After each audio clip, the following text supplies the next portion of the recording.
Yo, what's shaking, everybody? Welcome back to the Orangebloods Texas football channel. I'm Geoff Ketchum. That is Anwar Richardson. We're both wearing gear today that indicates that the weather is changing a little bit in the state of Texas.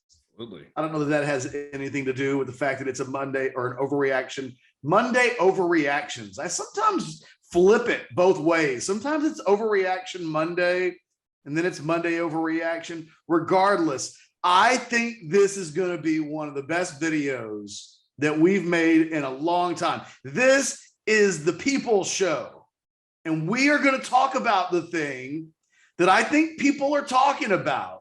So do us a solid, like the video. If we say something halfway remotely interesting or funny, do that. We may argue a little bit today, so you have that to look forward to. Subscribe to the channel. We're over 7,400 on our quest of 10,000 and beyond. Tell your friends about us. And dude, ring that bell so that you can get all of the updates and notifications when we drop content on the channel, which is always happening on the regular. Mr. Richardson, I want to give you kudos before we get started today. A lot of the people watching this video will not know this as they're watching the video, but last night, you got called out on Orangebloods. Last night, a little bit of a Hudson Card, Casey Thompson conversation broke out on the heels of a column that I wrote that you can check out at Orangebloods right now, my 10 thoughts from the weekend. The conversation is one we'll probably have here in a second. But in that conversation, Anwar and I are kind of having different conversations with different people. But in the conversation that Anwar was having, someone brought up the differences of how Sarkisian is handled. And it was one of the things I wrote about in my column, but the differences in the way that Sarkisian has handled the quarterbacks during moments when the Texas quarterbacks this season haven't played well. And somebody called Anwar out and was like, Anwar, what? They basically said he didn't have the balls to ask Sarkisian the question. And I, at one point, even chimed in before I knew it was getting rowdy in there, Anwar. I was like, that's a good question for tomorrow. You end up asking, to me, the only question that really mattered today in today's press conference, and I thought it was incredibly revealing. Attaboy Anwar for being the damn dude that'll ask the question that I think the people wanted asked today. And it's funny because Alex Dunlap, in his Monday reactions to the thing, he noticed it as well. He was like, great question, Anwar. He had no idea it was coming, but I think is a thing that people are talking about. So thank you for asking that question, because I think it's going to help make this overreaction video hot. Well, no problem. I mean, I think, Ketch, you've seen me in action more so than the average person, whether it's been Charlie, whether it's been Tom, or even Sarkisian now. I mean, I've stared down the gun of barreled the gun from many a badass coach throughout my career. So asking a quote unquote tough question is not the issue. All I want to say is for those people on Orangebloods who I was going back and forth with, who basically said they didn't think I either have the balls enough or would respect me more if I did ask the question. I want them to keep that same energy. Now that the question was asked and the call out happened, I want to keep that same energy, knowing that the question was asked. I want them to double back and say something. Don't walk away. Don't leave that thread. You come back and give me the acknowledgement. Stay on your porch. Stay on your porch. Don't run away. If you're going to bark, and that's okay. Don't be that dog that runs away when someone all of a sudden walks on the porch. Stay on that porch. Keep that same energy because I want to hear it. Thank you. Thank you, Ketch. I appreciate it. I had to lead off with it because this whole thing today is going to be about the quarterbacks, honestly. Like, there's a lot of conversation to be had, but let me give you my Monday overreaction from the press conference related to the quarterbacks. Okay. Casey Thompson is Steve Sarkisian's dude, and that isn't changing. And I think Sarkisian, at least for the rest of this season, is fully married to Casey Thompson in ways that I don't believe the mainstream Texas fan completely would believe. And if I'm Hudson Card, honestly, after what I heard today, I'm vetting my transfer options. I mean, what Steve Sarkisian essentially said in his Monday press conference when I asked him the question about why, and for those who didn't see it, I wanted to make sure to start off with, hey, is Casey the guy? Because I didn't want to be presumptuous in the question. And he's like, oh, so I didn't want to go down the road and then get bamboozled. So I wanted to first establish Casey's the guy. Then secondly, then I went let in and I asked him, okay, hey, listen, when Hudson struggled against Arkansas, you went back, you looked at the film, and then you made a change. Well, Casey struggled against Oklahoma State. You noted, Steve Sarkisian, the 7-3 and outs that occurred. What's the difference? And why aren't you making a change here? And essentially, Catch, what he said is Hudson's not ready. Like he said, Casey has earned it, and Casey has earned the right to make, work through all the bumps and the bruises, all the little things that's going to happen. Basically, Casey has earned it. And basically, he was letting you guys, everyone know that Hudson Card is not ready to play at this point. Yes, he could come in if there's an injury, and he praised him for coming in from an injury standpoint, but he's married to Casey Thompson. So absolutely. He feels like Casey's got more skins on the wall at this moment. He feels like Casey's the guy that deserves to be in there. And he feels like, he even said at the end of the day, he feels like Casey will be able to work through all this and still be a better quarterback. So I don't know if this will totally close the book on the Hudson Card conversation, but with 5 games remaining in the season, it doesn't seem like Steve Sarkisian is budging at this moment. It seems like he's going to ride with Casey, and I still think that's the right decision. And here's the other thing, Cass, before I toss it back to you. It's okay if a guy's not ready. It's okay. I think people look at it like, oh, like it's some sort of badge of shame. It's like a scarlet letter A or something like that. It's not that. Sometimes a guy just needs a little bit more time. Sometimes it just needs that bird needs to be cooked in the oven just a little bit more. You ever do some cooking in the oven, Catch? And all of a sudden you take your wife ever do some cooking in the really. Okay, you guys ever bought food? I hear that people use the oven though. Yes. I hear that's a thing.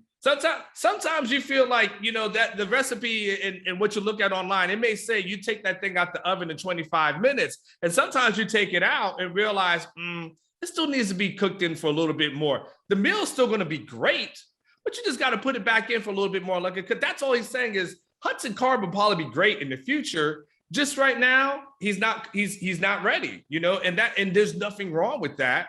It just means that Casey Thompson's the better option right now. I think there's that's a loaded answer on a lot of levels. And I think that it's not what you said is wrong, right? Because it may very well be that Hudson Card's not ready to go, period. And, Steve Sarkisian has the best view of this than anybody. I mean, Anwar and I can talk until we're blue in the face. We're not there every day. We have not seen what he's seen day in and day out of both guys. And so his opinion ultimately is the one that matters the most. I think that there's a real, but sometimes it's not what you say, it's what you don't say. And I think that there's a lot of layers to this, and we'll get into the layers. But at the end of the day right now, there's no piece of Steve Sarkisian's brain, at least as the way he articulates it to us, that even presents Hudson Card as an option right now. Brian Davis later on asked him the very last question of the press conference, now that you've essentially wasted, he didn't use wasted, but we can. Now that you've kind of wasted the red shirt possibility over the one play that occurred when Thompson got hurt on Saturday, any plans to use Hudson Card anymore? And Sarkisian's response to that was, look, we're going to keep on developing Hudson. And there wasn't even a mention of if we can get him into the games we want to. It's a completely different reframing of how he talked about Casey Thompson when Thompson was a backup quarterback. And it really speaks to how god awful that quarter at, 2.5 quarters in Fayetteville must have been on the rewatch, that a guy that he watched up close for 6 months could be so pushed into the backdrop so suddenly. He went from, this is my guy, I'm building the program around him, he's my starter. And then 2.5 quarters of Arkansas, Hudson Card is an afterthought. Now, some of that is because Casey has played really well over the course of the last 6 games at times. But Casey, over the course of the last month, has been a more inconsistent player. There have been more consistently bad halves of football that he's been producing on a weekly basis. And I think Casey Thompson should be the starter, but it does cross my mind a little bit as to what would it look like if Hudson Card had been afforded the same level of patience. 2 totally different things, because Hudson put on film something that was so bad that Sarkisian has not looked back. But man, there's a lot of implications there. And again, if I'm Hudson Card, I would really be concerned about where I stand long-term wise inside of a program that's selling Arch Manning in 2023, 2024 and beyond, and a head coach and quarterbacks coach right now that have very little confidence, it looks like, in him as a guy that they can count on and would even want to try and lean on. I know that was a lot. So no. I mean, we'll get into, I think our debate portion will come a little bit later when we start talking about how he's played over the last couple of games. But from the big picture perspective, as far as the transfer thing is concerned, I mean, one, it happens. We saw Shane Buechele leave. We've seen Cameron Rising leave. We saw Jaquindon Jackson leave. So in this era of the transfer portal, it's not uncommon. And then there's that first time rule that's going to kick in at some point. So, you totally get why it happens, how it happens. And look from a Hudson Card perspective, it looks like Steve Sarkisian is going to stay with Casey for the rest of the season. If he doesn't, if Steve Sarkisian is saying at this moment that Casey Thompson has earned the right to be the starting quarterback for the rest of the season, even if there's some bumps and bruises and some little hiccups, well, then what will Steve Sarkisian say next season about a returning starter? Yeah. I think it's very easy for him to say he has earned the right to start in 2022 because he was our starter in 2021. I mean, it would have to be something dramatic at that point for you to go in a different direction. So then if you're Hudson Card, a wheelchair. You said, excuse me? I said like a wheelchair. It's something great. Yes, because in that game that happened at Oklahoma State, when Casey Thompson had to go out, if Steve Sarkisian wanted to, he could let Hudson stay in there for a little bit longer and see, hey, does this guy get it cooking or not? And he said, oh, is Casey ready to come back? Okay, go ahead back in. Like, no hesitation, no blinking. So it's clear Casey is his guy. So there's a possibility that you go into 2022 with Casey once again being the number one guy, because don't we forget, he was the number one guy the entire offseason. He was the number one guy in January, in the spring, during summer. And then really it took a scrimmage for things to kind of shift. Then it took Arkansas for things to shift back. So then if there's a possibility, if you're Hudson, say, man, 2022, I could be sitting the bench as well. And then if Arch Manning ends up committing, Arch Manning is starting as a freshman, right? I mean, we could be. I'm curious what the Mannings would think about that, because Eli redshirted. Yeah. And Peyton had a horrible freshman season. Correct.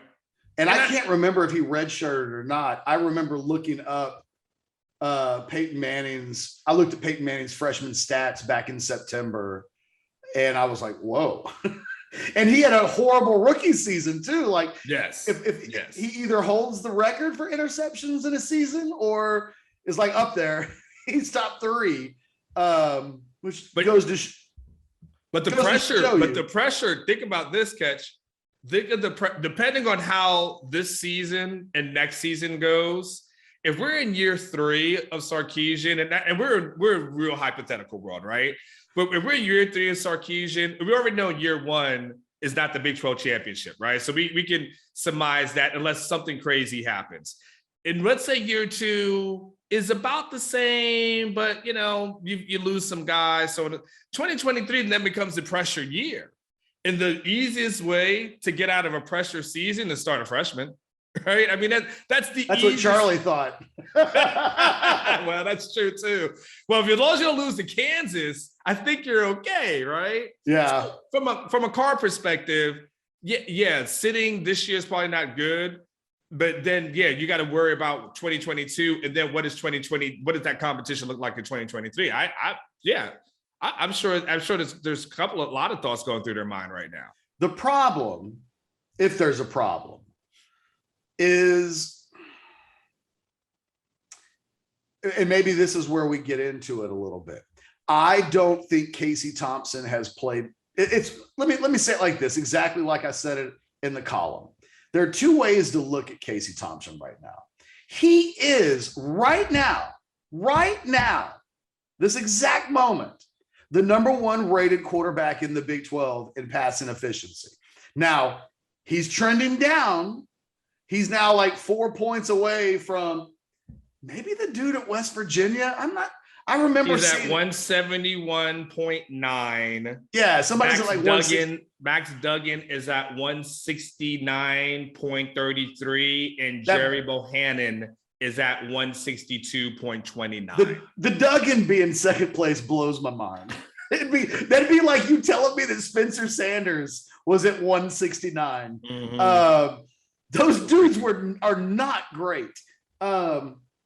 But he's still the number 1 guy in the Big 12. Nobody's been better than him. And although Caleb Williams is maybe Godzilla. And we are 6 quarters removed from the best single half of football that any quarterback at Texas has ever played against Oklahoma.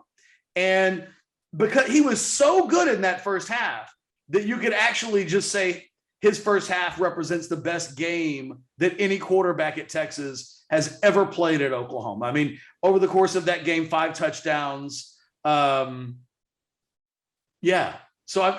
there's good there. However, he wasn't good against Oklahoma State on Saturday. And to the extent that by quarter, it got worse and worse and worse. First quarter, he's got a 154 rating, which is, it's okay. I mean, that's basically what Sam Ehlinger did for 4 years. Then it dropped down to a 104.1. And then in the third quarter, it was a 75.3. And then in the fourth quarter, and he only had 2 pass attempts, but homeboy posted a negative 50 rating, which I didn't even know there was a negative rating in college football. And I also learned today, because I looked it up and did the math, the lowest rating you can have apparently is negative 200.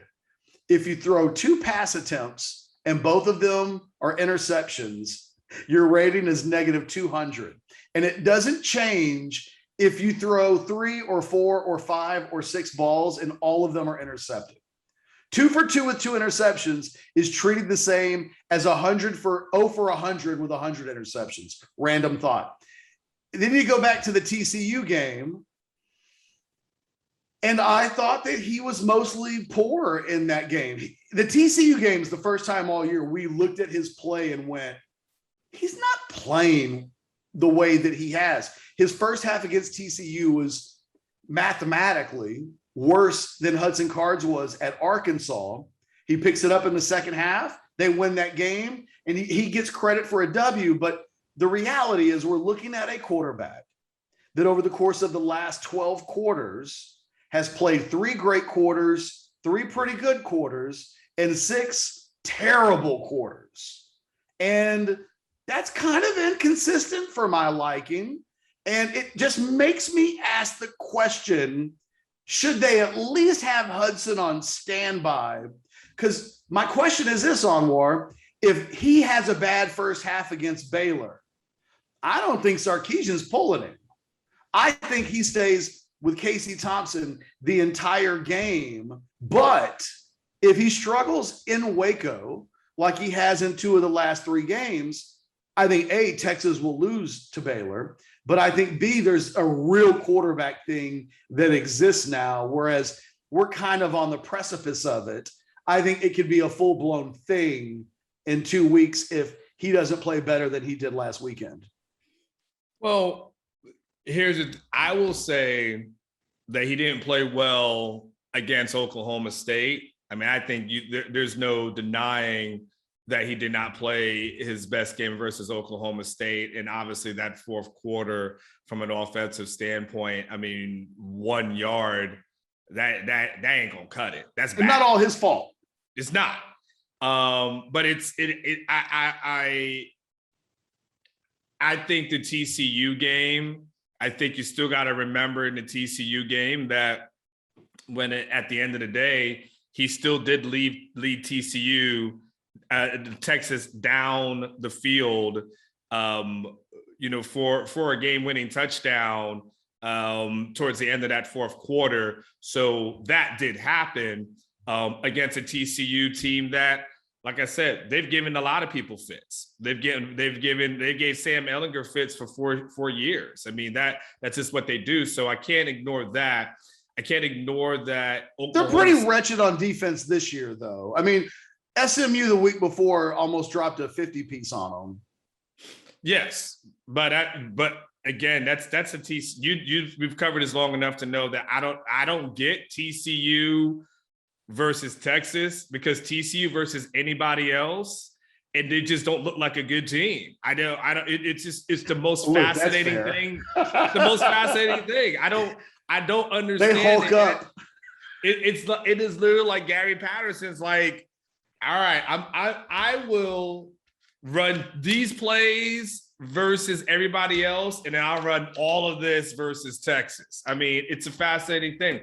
Also can't ignore, they were competitive against Oklahoma this weekend, though. Props to TCU. Yeah, to a certain degree. They didn't get blown out of the stadium. They also, I mean, I can't ignore that at the end of the day versus Oklahoma, not only the 5 touchdowns, but the important portion of that is that he led them down to a touchdown in the fourth quarter when it counted. I believe if you go back, I think every play on that was a passing play, and he led them down, and they score to tie the game up with about a $1:30 left. And then that defense came out and decided okay, good job, Casey. We're just going to go ahead and give this one away. So it's hard for me to ignore that, the Oklahoma State for me is the game where I look at it, I'm like, that was not pretty. That was not good. Those interceptions, the pick six, not good. The second interception was probably worse than the pick six, because at least with the first one, you could say the guy really made a great play on the ball, read it perfectly and did it. The second one was just a bad throw. It was I hate to use the word inexcusable, but it was a bad throw. And I get the Oklahoma State's the thing for me. I'm just struggling here. Let me say, I know you're giving your numbers, and let me just say the other things, because I've got to look from an overall perspective for me when it comes to Casey. And these are the numbers that I'll throw at you, okay? Because you mentioned a QBR rating, and he's at number 1 in the QBR rating. He's also first in the Big 12 when it comes to touchdown passes thrown at 15, with Max Duggan sitting at 13 and Bohannon at 12. Texas, their scoring offense is ranked 2nd in the Big 12. So OU is at 42.7 points again. Texas is at 41.6. So scoring offense is number 2, number 1 quarterback rating, number 1 in touchdowns right now. But then here we go on the flip side from a team perspective. Texas has given up 16 sacks catch. That is tied for 9th in the Big 12 as far as sacks allowed, which essentially when you say tied for ninth catch, what you mean is tied for last, right? I mean, that's what we're talking about. It's semantics, but we're talking about last and what is looking to be historically. That's nice of you to say tied for ninth. Tied for ninth instead is of really just tied last. It's really tied for last in sacks allowed, which is crazy. And in his defense, total defense is ranked 8th in the Big 12. So for me, I look at it and I'm like, Casey had a bad game. And I look at, but there's a lot of other areas of this team that I got to look at that I'm saying he's doing that in spite of some really problematic areas, which is offensive line and a defense that is consistently not playing well. I want to make sure I don't take us too far off because there's a conversation that's going to take place at some point that's specific to back to the question that you asked Sark earlier today, which was what's different about the two situations, right? Because Hudson Card was awful against Arkansas. I would note, though, that Hudson Card's version of awful did not involve throwing the ball to the other team, which isn't a dig at Casey Thompson because he hasn't been a turnover machine. But, you know, we've seen both quarterbacks, I think, at their worst. Casey's version of worst so far was on Saturday against Oklahoma State when he threw the ball to the other team a couple of times in critical ways. Hudson fumbled against Arkansas as well. Yeah. Yeah. And that was his last play, essentially. Yeah. That led to a score by Arkansas. But if we look at, let's look at the TCU game for a second. First half. He was 6 of 14 for 45 yards and an interception. It was statistically a worse half than Hudson Card had. A worse, you know, if that had translated over the course of a game, would have been worse than Hudson's game statistically against Arkansas. But like he gets the second half, and he and Jordan Whittington hook up a couple times in that TCU game, salvage the passing game. He was much better in the second half of that game, but ugly first half. Not great in the second half against Oklahoma. The offense scores one time. He throws the ball to Xavier Worthy. Worthy makes the big play. Credit for them on that. Oklahoma State, though, was genuinely a pretty dreadful performance that really only got worse. You and I are on the same page that Casey should continue to start. But if we look at what Casey, I said on the thread, and maybe even on Saturday, and we slightly disagree. Texas is 4-3. I think Texas would be 4-3 right now if Hudson Card had started every game. They'd lose to Oklahoma State. They'd lose to Oklahoma. The question is, would they win that TCU game on a day when he was pretty dreadful for most of it? Or could Hudson Card not do what Casey would have done in that game? It's subjective. A lot of people could come to a lot of different conclusions. I think you and I disagree on that. You might think Texas would be 3-4 instead of 4-3. It's a slight thing.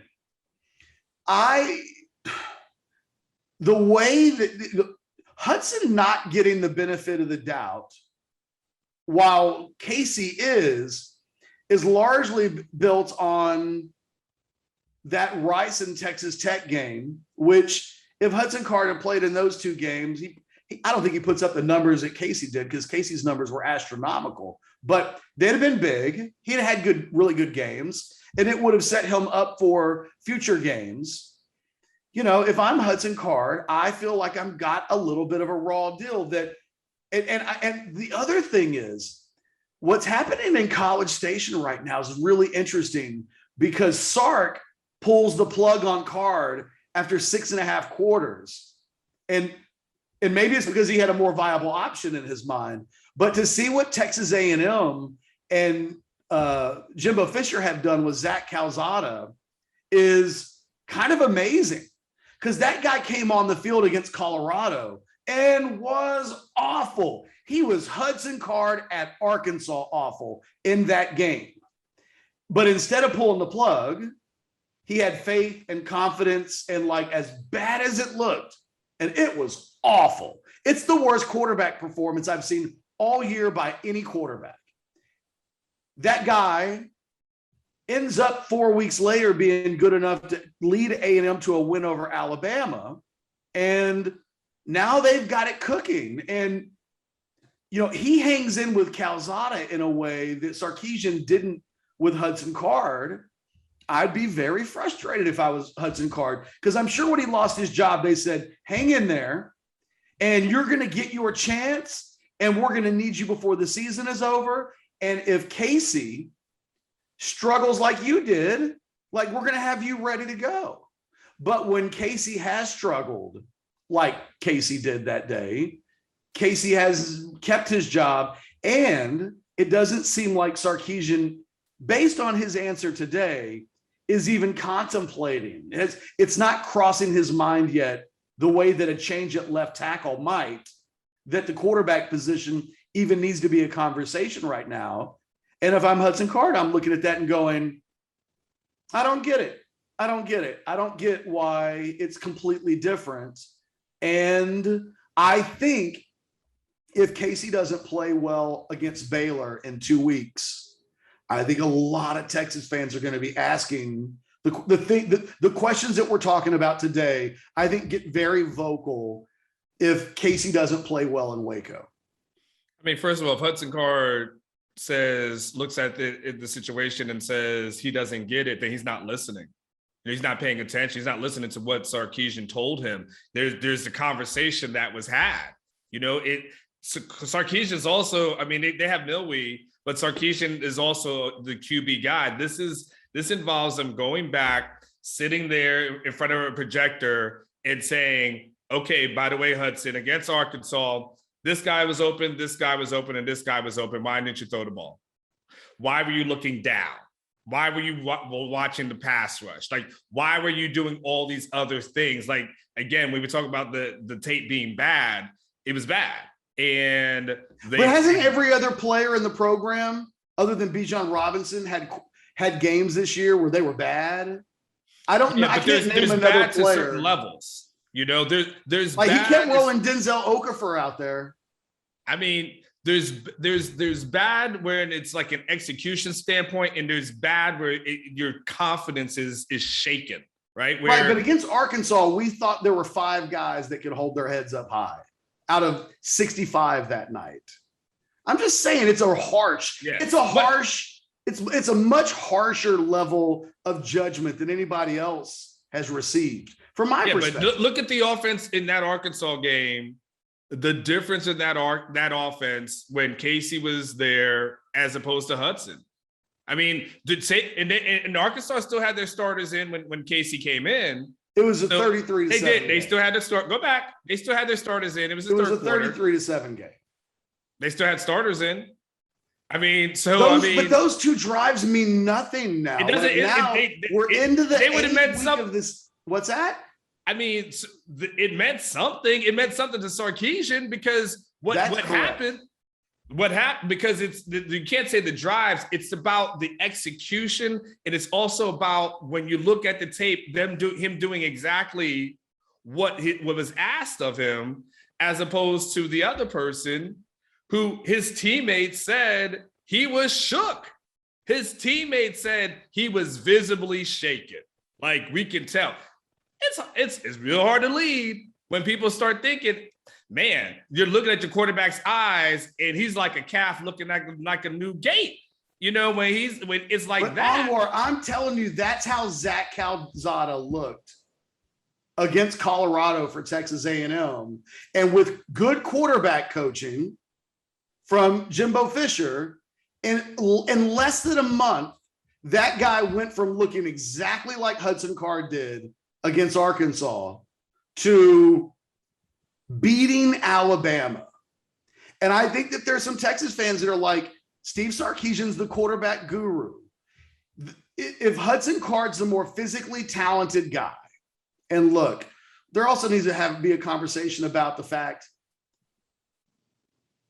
Casey, if you take, it's somewhat true in all levels of football right now, because I mean, even Kyler Murray with the Cardinals does a lot of short little dump off passes that are essentially extended run plays that count as passing game yards. I think the thing that was most concerning for me about the non-Oklahoma play from that first half is that they're not getting the ball in all areas of the field in the passing game. And a lot of it's being restricted to those little dump off passes, which are essentially end arounds.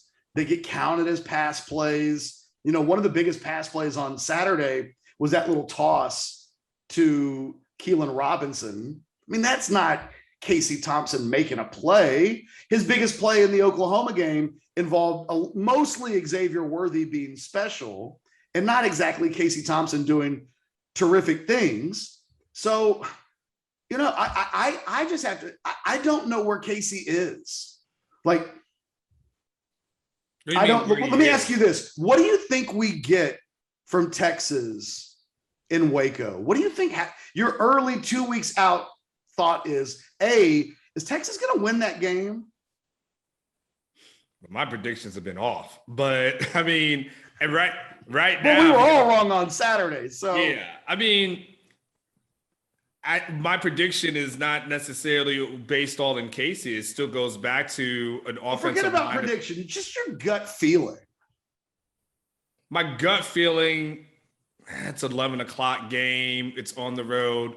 My gut feeling is Texas pulls out a narrow victory. That's my gut.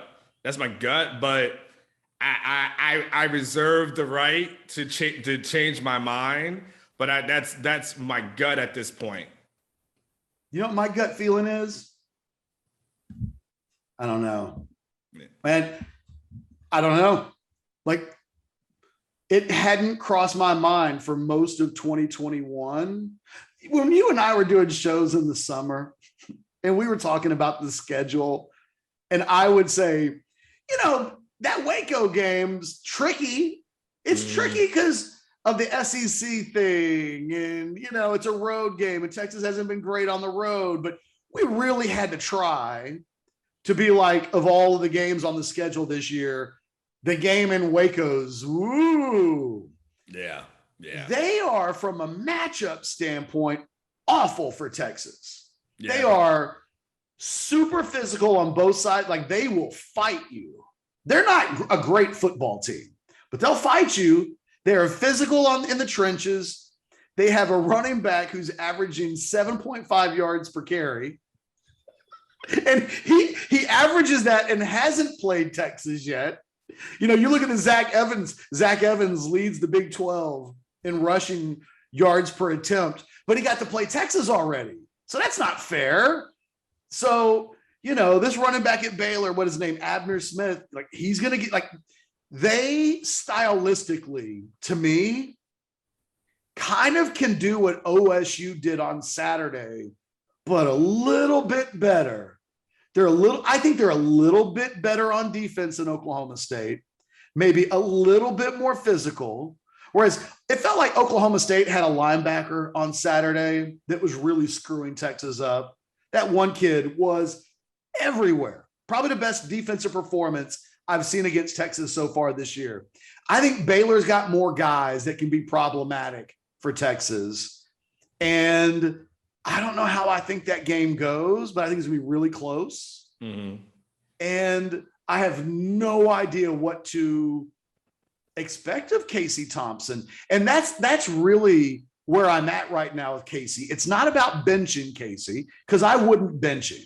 But going into that game, you could tell me a variety of different outcomes specifically for Casey in the passing game. And oh, by the way, the first game without Jordan Whittington didn't look great. We haven't said Jordan Whittington's name, but that might be a bigger factor than any of us could have known, especially considering Xavier Worthy got shut down against Oklahoma State.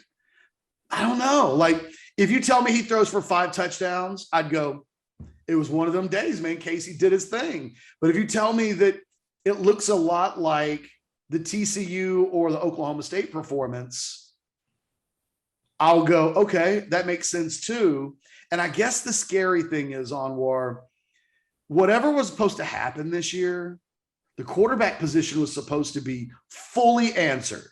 So that going into next year with Bijan's final year on campus, we talked about this year setting up to be next year's on paper, a team that could make a run. Right now, Casey has to play a lot better in these final 5 games for me to feel like going into next year, Texas has the quarterback situation exactly the way that it wants. And I hate to be wishy-washy about this because we've talked about how well Casey's played when he's played, but there's now a three-week stretch. I just don't fully know how good he is. Well, I don't know. I mean, it all depends on what the expectation is. If the expectation of it's like you have to define what good is, right? And so, from a statistical standpoint, there have been moments where he hasn't been good, but overall, statistic-wise, he's good, right? Absolutely. So, it's clear Sarkisian is good with him. Like Sarkisian saying, this is good enough. We'll work through it. Whatever hiccups you may be having, you're my guy. Like we'll figure it out. We're married. We're not getting divorced. You and I are together. We're going to stay together, BFFs forever. So, you're right. You're right. I laugh, but you're right. Yeah. So he's like, we're good. He's, and then we have other people who are looking at this couple and saying, don't you guys got problems? That you sure you guys want to stay together? He's like, that's my boo. Like, we'll work it out. We'll go to counseling. We'll figure these things out. We'll get through it. But that's my person. So, and realistically, since that doesn't change, I think you go into next season, probably a lot like this past off season with Casey will end up being the number 1 guy. And it's going to be up to Hudson to try to unseat him. And that's, which may or may not be easier said than done, because you would have to essentially catch, if you're Texas, you want to catch, if you're going to bench Casey, it would almost have to be like a Spencer Rattler, Caleb Williams thing, where Spencer Rattler's good, but then Caleb comes in and it's just like, what the hell just happened here, right? But Caleb has to be at the point. Caleb had to get to a point where that could happen. And then so Hudson has to get to a point where, Sarkisian feels like that can happen again. I think Sarkisian kind of was like, ooh, I got burned. I'm not. And sometimes I think that's the underrated. I think that the underrated point in this whole season so far. I think subconsciously, and look, you want an overreaction on an Overreaction Monday? I cannot prove this. This will be one of these things that somebody will be like, clickbait journalism, and I will confess there's a little bit of that in this, in the sense that my opinion is that Card, like Sark hung in there with Card in that first. You and I both thought Card should have got the hook before halftime. Then coming out of halftime, we thought he definitely is going to come out in the third quarter and play Thompson. And he's stuck with Card. And I think that game was so ugly and caused such an initial negative thing in the program that I don't think Sark would have been ready for. I think there's subconsciously a negative thing that his vibe about playing Hudson Card changed on a dime. And I think some of that of him being burned is hard for Sarkisian to move past. And whatever Casey Thompson has done so far, Casey Thompson hasn't burned Sark. Yeah. Fair or not fair to like position it like that. There's not a 33-7 deficit disaster that Casey has his fingerprints on. He's got his fingerprints on close win, regrettable loss where he was at times spectacular in, and then, close loss against a ranked team near the top 10. That's not burning a guy. But I think you're right. I think you use the right word. I think there's some hard burned memories that, who the hell am I to tell a guy with like 2nd-degree burns when he should stop being worried about the burn marks? You know what I mean? Yeah. He understood. He threw someone out there. He thought that person was ready, and he was like, "Oh, damn, my bad. Okay, okay." And it made him look bad. Yeah, because he picked him. He's the QB whisperer. I mean, that's his reputation, right? You can't be the QB whisperer and have a quarterback that's struggling. And so so here's the thing. So he goes in a different direction, right? And then Casey balls out. We had that touchdown rate, how many drives Casey has scored on since the Alamo Bowl, and it kept going and going. So at that point, it's like, okay, so now he saw, okay, this is what I can do with Casey. I got to stick with this guy for right now. Let's continue to develop Hudson. I believe in that. And almost like he had to tell himself, whatever I saw in practice, whatever I believe to be true, all I can really do is I got to do my AI and say, practice, I just got to go with what happens in this damn game. And that's what he's going with right now. And then he's got 5 more games left, get through it, and then reevaluate at that point. But he's probably like, damn it, Hudson, you're about to cost me Arch Manning. And then Casey comes in and saves the chances of getting Arch Manning to some degree. And I mean, we can talk about all this other stuff and right and wrong and statistics and everything else. And at the end of the day, it probably gets to that one guy burned him. And in case, look, maybe if Sark gets burned, maybe what we'll learn about Sark is don't burn his ass. Yeah. I mean, I would advise Casey Thompson. Yeah. Don't burn Steve Sarkisian because he don't like to be burned. I think the thing is, he ain't putting. It's hard for me to believe that he'd put Hudson back in right now, unless it really went off the rails. But Anwar, if it really goes off the rails, what are we talking about anyway? Like, we may be talking about a quarterback situation that at the end of this season is a big old shoulder shrug. And it's like, well, what do you do in 22? Well, we'll have the guys battle it out during the offseason all over again, and we'll see what happens. And neither one of those guys may be down for that. Like, I don't know. So, like, this team may not be playing for a Big 12 championship in these final 5 games. Maybe they will. Maybe it works out that there's a 5-way tie for first place with 2 losses, and it just goes down like that.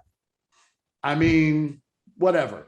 But whether that happens or not, it's critical that in these last 5 games, Texas plays some fucking good football along the way, because not just how they sell this program to Arch Manning, not just how they sell this program to recruits in the 2023 class, how it's sold to everybody. I mean, we've seen it happen with multiple coaches since you've been at Orangebloods. Like, rinse, wash, repeat. Don't come out in that first year, you're a god. But at the end of that first year, you got a 7-5, I would even say 8-4 type of record. Texas, let alone like 6-6, 6-7, whatever. I think Texas fans lose their. I mean, we got people who are like, "When's basketball season starting?" That's so true. So it is. Texas football fans are not interested in this team right now. Not the hardcore ones, but by God, they got to be before this thing is over with, or all of the other things that they want to try to achieve really become harder. And that's where my head is. My head is, there's a moment in the season where this staff and this group of players, they have to play the best football of the season in Waco and Ames. They have to salvage the season, because if they're 4-4 after Waco or 5-4 after Iowa State, the season's objectively a disaster. Yeah. I mean, because here's what's kind of happening right at this moment. Like initially, Catch, we said the Arkansas, like, whoa, like Arkansas, look how great Arkansas is. Like, look at this team, they're ranked, all this other type of stuff. And now we look at Arkansas, Catch, and they look like Arkansas. They're literally 4-3. They're Texas. They're 4-3. They're Texas. 4-3, and they're 1-3 in the SEC West, and they are in last place right now in the SEC West. And not because they've had a bunch of injuries either. Not like all the dudes that played against Texas got hurt. That ain't what happened. No. Arkansas went back to being Arkansas. So we got to. So now you start saying. At first, you said, "Oh man, maybe you got beat by a team that was going to be in the top echelon of the SEC," and now you're like, "Oh, you got beat by Arkansas. That was the bottom dweller, the team that only won 3 games last season, and maybe we'll be fighting to become bowl eligible at some point." You lose against Oklahoma, but you look at it as a game that you should have won. You lose against Oklahoma State, and that ends up being a kind of a bad loss. But then if you lose against a Baylor or an Iowa State, now you start talking about you're back into familiar territory, which is these other teams that Texas should be beating. And, and we can start kicking the can down the road about recruiting and bringing in Sark's guys and all that other type of stuff, because that's the only way to salvage it and to make it okay in your mind. Yeah, the season becomes kind of disastrous. It becomes a thing that, you got to go in the rebuild mode, which is not what Texas fans were expecting or hoping for. They were hoping for plug and play, right? So Herman's gone, take this and go there. And here's the thing, Catch, then we get back into the thing that everyone doesn't want to hear when Anwar starts talking about how many 5 stars does it take to beat these guys. It's Groundhog Day, dude. Like, I love that movie, but I do not want to live in it. I don't, because it's Longhorn fans are miserable. They're starting to become disinterested. Our board is kind of becoming a hostile place right now. Like, I gave an Arch Manning update over the weekend that was all positive. And no one cared. Everyone was so pissed off, it seemed like. I mean, there was some people who were happy, but there was also a contingent of people like, I don't care about that. And it's a byproduct of what happened on Saturday. So when it happened on Saturday, it's like, man, I don't care about, we're not getting anybody. We suck again. It's drunk random. We suck until we don't. Like, that's the thing. And you go into the offseason, Catch, I'll let you jump back in. You go into the offseason with a fan base that's kind of shoulder shrugging, looking at Sark. Let's see what you do. And let me say one last thing, Catch. My kid plays basketball. This is where the fan base is at. He plays on Sundays at the Pack, right? Up in Leander. You're familiar with that. And as I was taking him and my son out, my youngest son out, and I was walking, I heard 2 guys talking, and they literally were talking about the Texas game over the weekend. And they didn't recognize me, and they go, "Yeah, all gas, no brakes, my ass. Did you see the second half? It sounded like a whole lot of breaks to me."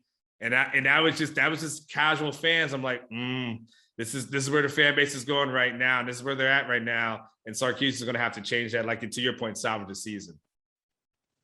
It's just you and me talking, right? Nobody's going to see this. Nobody's going to see it. No one's going to even share it with anyone. We're in the we're in the safe zone. I feel like I'm Will Ferrell and you're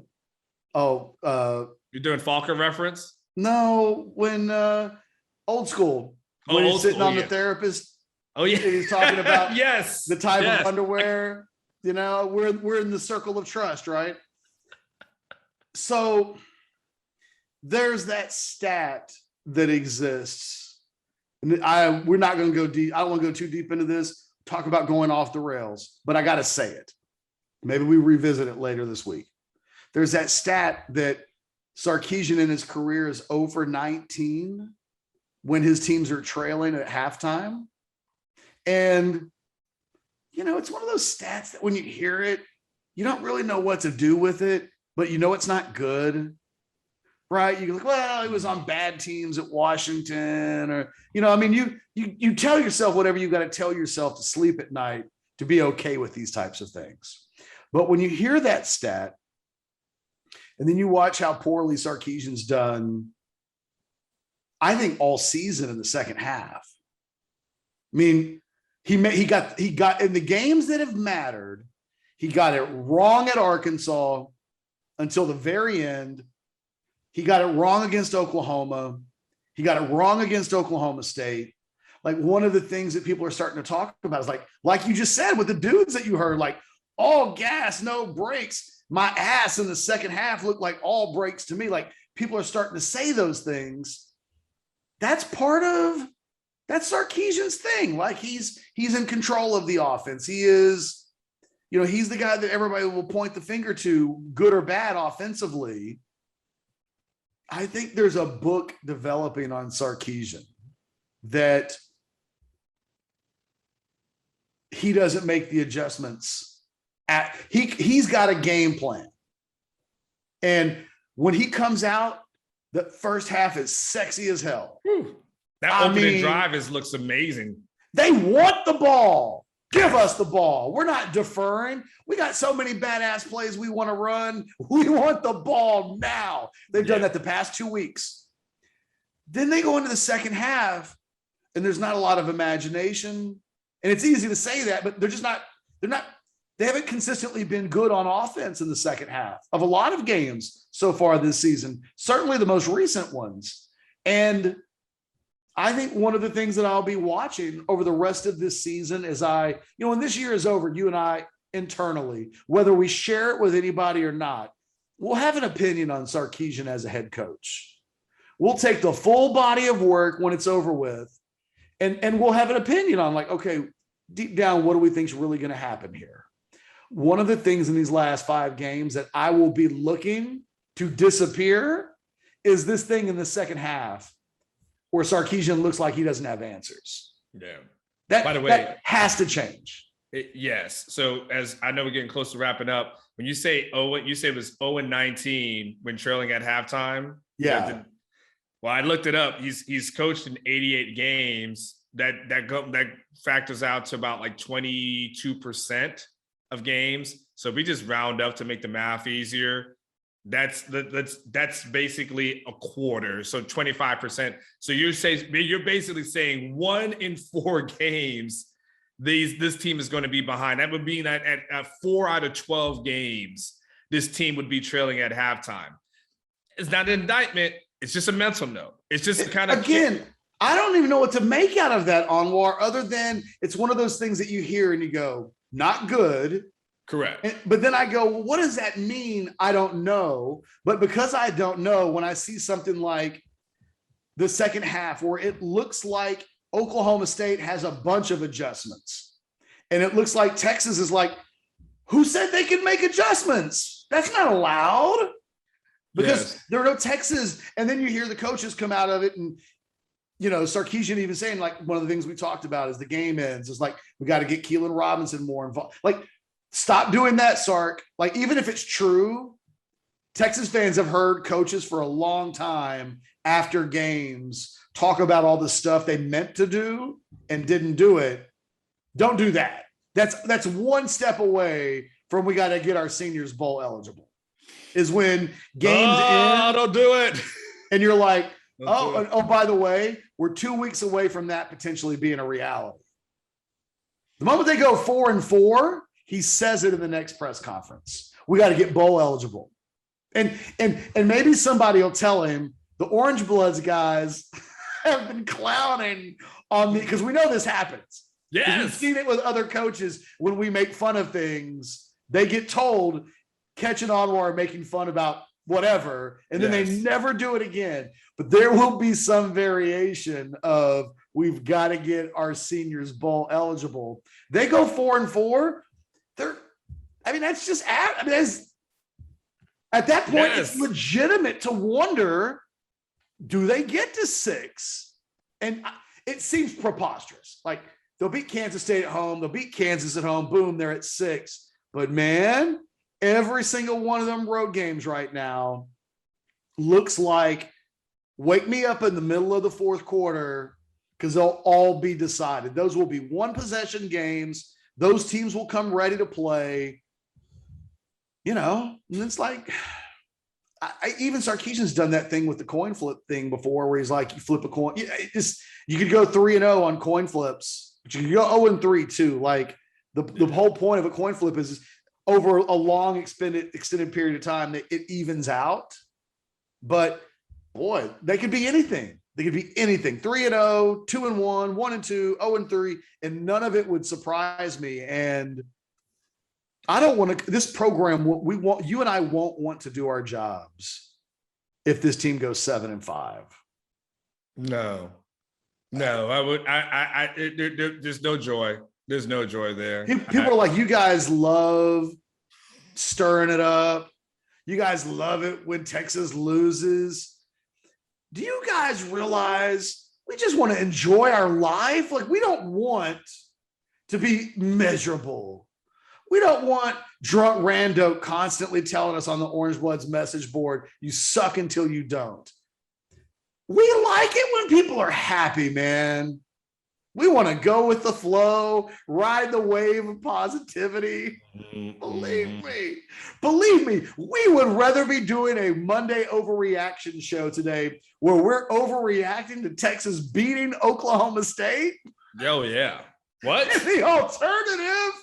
Yes. And by the way, we've never received an email from a subscriber who said, hey, Texas is undefeated and I've got to let my subscription go because I just need to take a break from Orangebloods. Like, no, that is never, ever in the history of Orangebloods ever happened, okay? But you know what we get? And look, this team ain't winning and I just need to take a break. Can you cancel? Or I don't want to deal with this. I'm taking a break from the board and I'll come back. And I mean, this is not fun. It's not fun. It is. People think they're like, oh, because you guys get to stir it up and there people just more clicks that way. They're actually less clicks that way, to be honest. I've literally never once had a conversation with you about clicks. No. Ever. Not once. Because our system's not set up that way. There are other websites that are set up that are click based, and it's not Bleacher a knock. Report, clicks. Yes, like there's Orange other websites. ones. Yes, that's not how our website set up. It's like other websites are set up where you get on their message board and then you click a story link and then you go to another one and that's how their clicks work. But that's not how we're set up. We post our content on the message board so people don't have to make an extra click. Correct. So there's no click bait. Like you're already here. We have you. You're here. We don't need to do anything special. That's how you know that we're not into clickbait. Because if we were, we wouldn't post a single story like inside the message board. We would post links and then you have to click on that link to go to another link because we'd be wanting to accumulate links. Correct. That does not happen. But having Sarkisian. Yeah. Nah, I think I think overall I'm good. Hey, what do you think of the paint job in the house though? Well, what do you think? I love the blue. Matter of fact, everybody leave your thoughts on the blue, not the blue. It's gray. It's gray. It comes across as blue, but it's actually a form of gray, actually. Yes. Let's give Anwar some feedback on the change of colors in the helm. It looks wonderful. I love it. Thank you. I have one little baby parting shot. I'm deviating. Kind of happy as a Cowboys fan today. Oh. And look, I'm not going to tell you I think the Cowboys are going to the Super Bowl. Okay. I'm not going to I'm not even tell you they're going to win a playoff game. I don't know that. I mean, they're the Cowboys. They will disappoint me on the biggest way possible before this season is over with. However, Anwar, when I was a kid, I was a nerd, and I would keep track of the Cowboys games, game by game, their entire history. I had a notebook, and it would have every team in it, and I would have the results of the Cowboys games against every team in the NFL. And for most of the first 30 years of the Cowboys' existence, they never let New England beat them. I think the Cowboys in their history, and I think they started off like 8-1 against the Patriots. And then starting in the late 90s with Bledsoe, I believe was the first time. And then throughout the entire Tom Brady universe, Cowboys hadn't beat the Patriots since the 90s. Since they play every 4 years. And they have taken a beat down. I just wanted the Cowboys version of TCU. Belichick and Brady had just been their daddy and beat them no matter how good the Cowboys have been, the Patriots. I was in Texas Stadium in 2007 when the Cowboys went 13-3 that year. They were awesome. And the Patriots came to town and beat them upside the head like they stole something. So I don't care what happens the rest of the season. I wanted them to win that game yesterday just so the New England Patriot thing can just stop being a thing. And that the Cowboys won that game on a walk-off pass to CeeDee Lamb where he gets to the end zone and gets shoved, and then he stands up and smiles in the dude's face and waves goodbye to him. I'll inject that into my veins. I woke up this morning and turned on First Take just so I could hear some Cowboys talk. I had to turn it off because Stephen A. and the Playmaker ran me off. But like, it was the kind of win that made me want more of it. I'm surprised you don't watch Undisputed. They talk about the Cowboys every day. Everybody talks about the Cowboys. But they literally, that's Skip and Shannon's thing every I can't do day. Skip. I like Shannon. I can't do Skip. And Stephen A.'s thing is he hates the Cowboys. Like, that's his shtick. Yeah. He Well, so does Shannon, but Shannon's a little bit more listenable at times. Shannon got into it today with DK Metcalf. Do you see that? No, I missed that. He commented on a play that DK Metcalf was involved in last night. DK Metcalf on Twitter called him a little boy who basically needed to keep his mouth shut. And Shannon was like, the thing is, Shannon's got all the skins in the world. Like, that ain't the one. He's playing in all of the games that you dream about playing in. Yeah, that ain't the guy. That ain't the guy. And you know what? In the end, Shannon didn't even need to really defend himself much because there's a Shannon Sharp army that exists out there that will let you know that dude's got a resume that's hard to beat. Just so you know. He's got a good following. He's got a cult following. It's not like Beyonce's Beehive, but he's got some people that they love the uncle, right? I'm the drunko, but they love Uncle Shay Shay. So yes. And by the way, on that conversation, real quick, just in 30 seconds, Diggs. That dude that's one of the best cornerbacks I've seen in a while. I know what the hell was that safety help on the touchdown that he gave up? What was the safety doing? I don't know.